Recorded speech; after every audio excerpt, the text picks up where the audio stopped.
have a look around you. This is what virgin rainforest is supposed to look like. A million shades of green.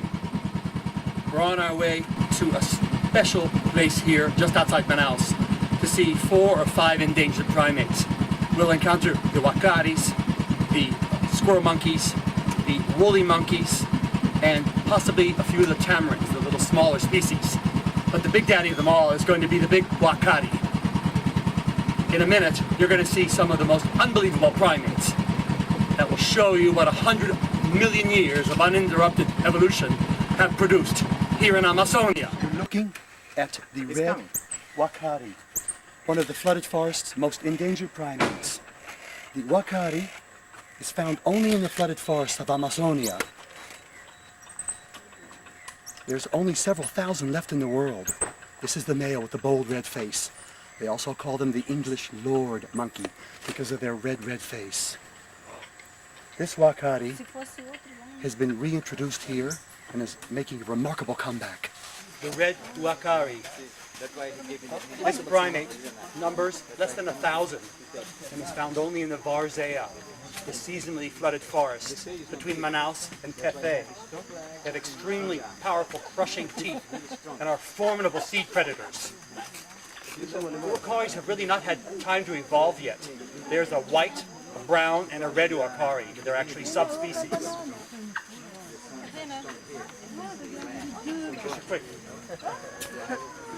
I'm Randall Quirk. I'm here at the most amazing park. It's about an hour and a half north of Rio de Janeiro in Brazil, near Búzios. It's a ranch. It's called Fazenda Boa Esperança, which means a ranch of good hope, and with good reason. They're celebrating today the Golden Lion Tamarind Project.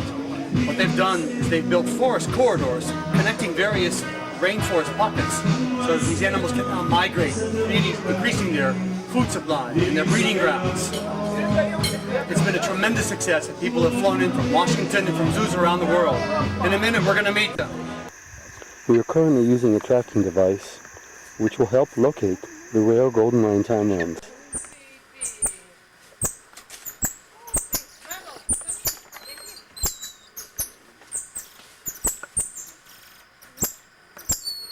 We're looking at the golden lion tamarin, one of the most endangered species in all Brazil. We are currently at one of the feeding stages provided by researchers here on the Golden Lion Tamarind Project. With about 1,000, this species is close to extinction. Many of these Golden Lion tamarins have been bred in zoos and have now been reintroduced here into Mata Atlântica, the vanishing strips of Atlantic coastal rainforest. They're coming down now to feed on mamao, papaya, and banana. Andrea here has a tracking device which she uses to track them. Several members in the group are collared so they can locate them to provide these feeding stations and monitor their progress and how many babies are born and when. Let's check them out. Pode vir, continua em frente. Estão perdidos lá. Segue o mico.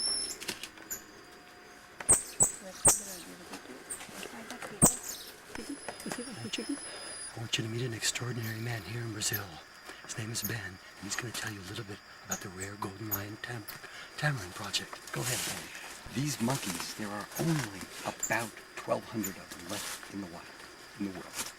450 of them have been reintroduced here in Brazil. Imagine that, a third of the population. A third of the population. We introduced 120 born in zoos all over the world. They have procreated here in Brazil. We now have 450 as a result of that, a third of the wild population. And many of them are living on private ranches.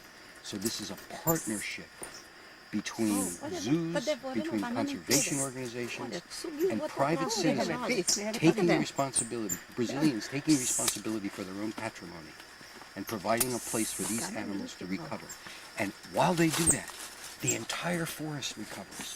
The plants, the animals, all of the butterflies, the creepy crawlies, and we hope some predators soon. Now tell me, this Forest Corridors project, is that to connect various land segments so that they can travel more freely, increase their food range? That's right. Right now there exists mostly forests as islands, forest islands. We call them fragments, relatively small.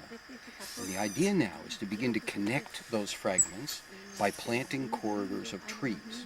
And that allows the monkeys, it not only gives them more habitat, but in addition it allows them to mix genetically and thereby avoid inbreeding. And a third benefit of this is that there is now a tangible link between neighboring farmers, between neighboring ranchers. So we're connecting animals and we're connecting people.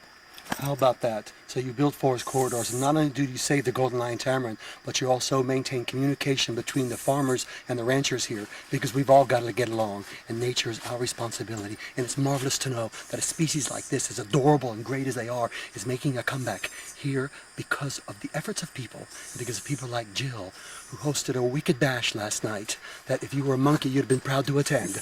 We'll be right back. I'd like you to meet a really good friend of mine, someone who's certainly on the cutting edge of environmental issues and species preservation.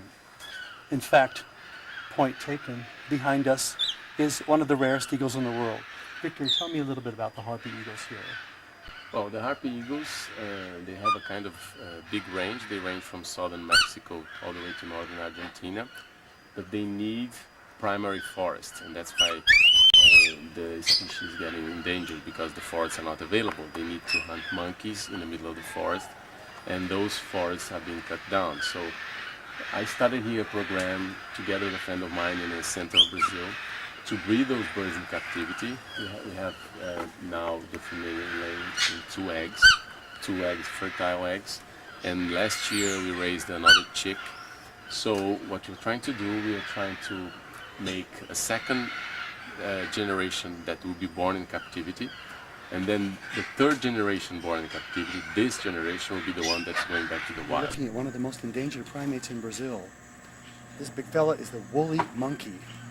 The populations are in probably less than 10,000. Well, I'd like to introduce you to my head ornament. This is a baby woolly monkey we call bahigurdos here in Amazonas. This little fella has been reintroduced. His mother was probably shot or died from natural causes. And he is on the endangered species list. Probably less than 10,000 of the woolies live. Is he the coolest or what? He's probably 6 months old. And they exist on a diet of bananas, papaya. They're fed on feeding platforms once a day. The rest of the time they're ready to just roam the wild. Pretty cool, huh?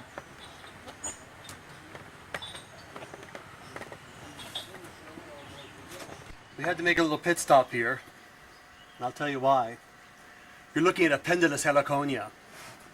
They're almost always red, because red makes hummingbirds go tilt. They go nuts over the color red. These particular heliconias produce curved flowers, which are pollinated by hummingbirds with curved beaks. So they've co-evolved together. These stations are zealously guarded, because each day a new flower appears with a sugary bundle of nectar, the super fuel.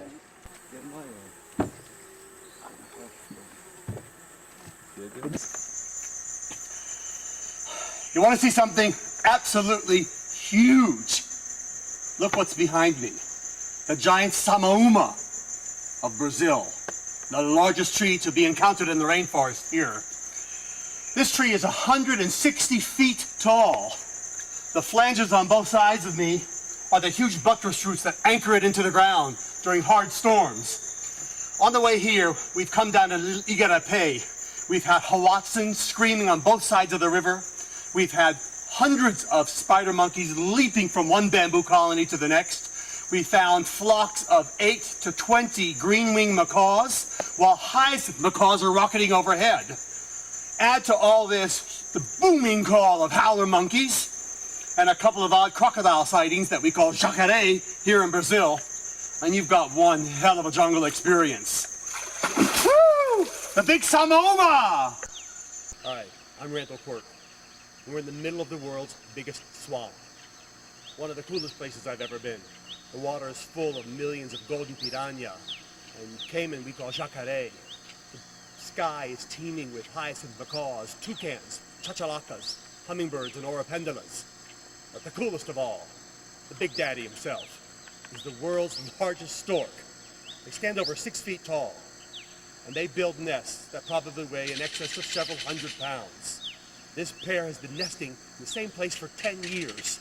They call them tuyuyu. Right above my head, we have 2 tuyuyu. Let's check them out.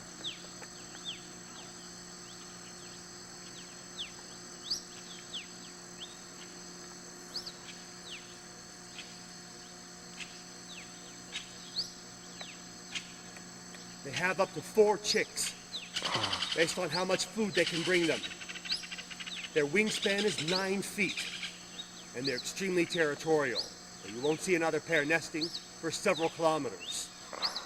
Probably nothing symbolizes the world's biggest outdoor zoo here in the Pantanal, like the jabiru, the world's biggest stork.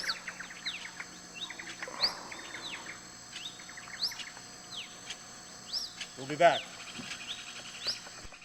1. Well, finally, here's proof.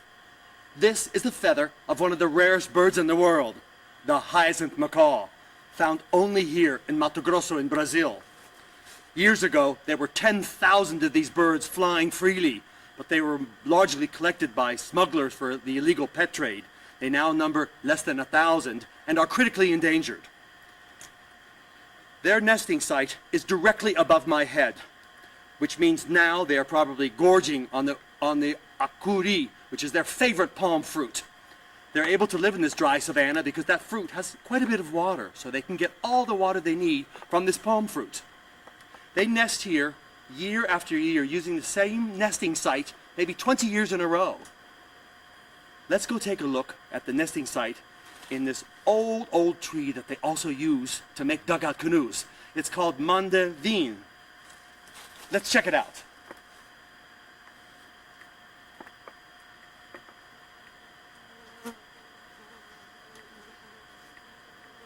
Well, they're not here now, but the fact that their feathers are here and that we've located its nesting site means that within a mile or two they're probably gorging on palm fruit, getting ready for their breeding cycle. Let's go see if we can find a pair of the magnificent hyacinth macaw with their monstrous black.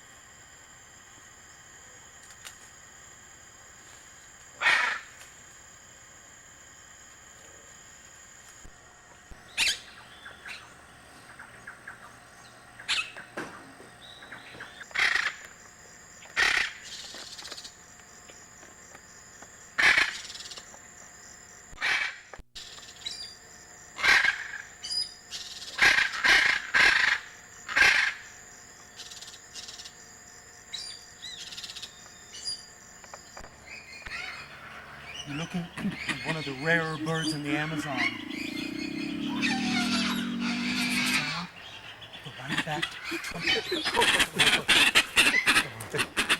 Well, we've got some problems here. We've got some trumpeters that don't seem to get along. I've got the white-backed trumpeter. And Victor's got, or had, the yellow-backed trumpeter. These are some of the rare birds that cruise through the forest floor in the Amazon. They're critically endangered. I've got the female. This is the male. They're not hitting it off too well. But there are different subspecies also. We have the yellow-backed trumpeter, this is the white-backed trumpeter, there's the gray, the green, and they overlap in different areas of the Amazon, you know? The rivers are usually natural boundaries for them. Those two don't like each other at all. If this is our only hope of getting these species, keeping them going, we're in big trouble. Because they do not like each other. Oh! What did they do? Oh, jeez.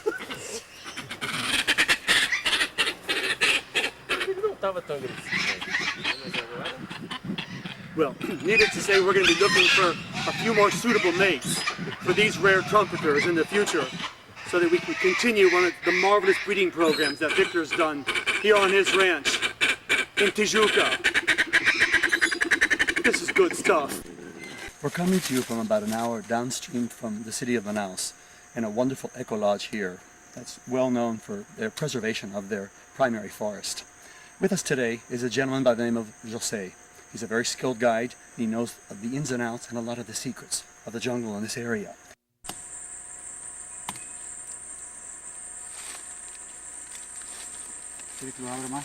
No, tá bom. I'm going to show you something that is amazing. For years, people have been fascinated with why Indians can hunt with blow darts and what exactly makes the monkeys or game drop out of the trees. Well, I'll tell you what it is. It's curare. It's this gooey latex substance that's currently oozing out of this liana. The Indians dip their spears in this, and then it dries, forming a deadly toxin. Many of the river people in Caboclos I've known also notch the base of it with piranha jaws.